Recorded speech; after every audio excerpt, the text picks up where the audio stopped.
Welcome to the Ed Benton Show. I'm Ed Benton, your host. Warning, the following is a work of fiction and intended to be satirical in nature.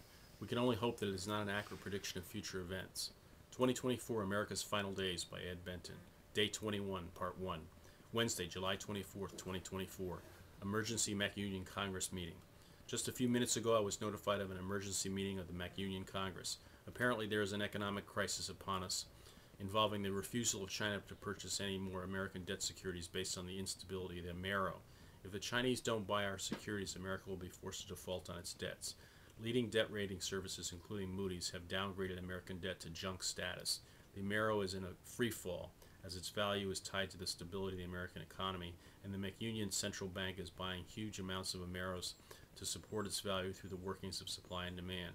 The governments of Mexico, America, and Canada have all declared martial law and have called upon the MacUnion Defense Forces to assist the member countries' militaries with preventing chaos.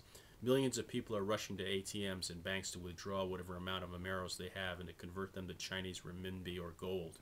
No longer is the full faith and credit of the American government something that is an ironclad guarantee of safety.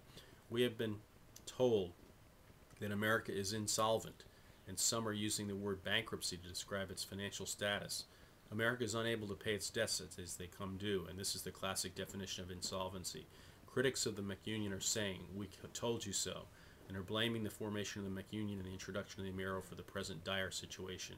I tried to withdraw some Ameros from an ATM, and the ATM was empty. There are runs on banks occurring, reflecting the fear of the masses of the people that the banks will collapse and not have sufficient money to cover the demands of depositors. There is widespread looting and rioting in the streets, as the National Guard has not been able to control the panic situation.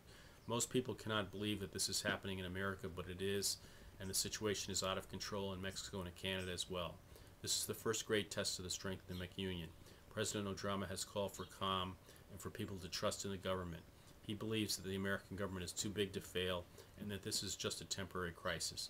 The American Treasury Department has held new auctions, and due to the downgrade of American debt, has been able to sell some securities, but only at relatively high interest rates. This trend cannot continue for very long before the American government will find it too expensive to borrow to fund its expenditures.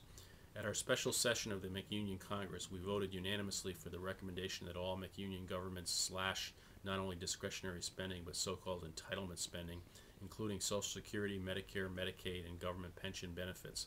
This will serve to put the American government back on a sound fiscal footing and enable the government to keep up with its debt service. At the same time, we are recommending that there be significant tax increases in all the MacUnion countries to fund the government's debt obligations. End of Part 1.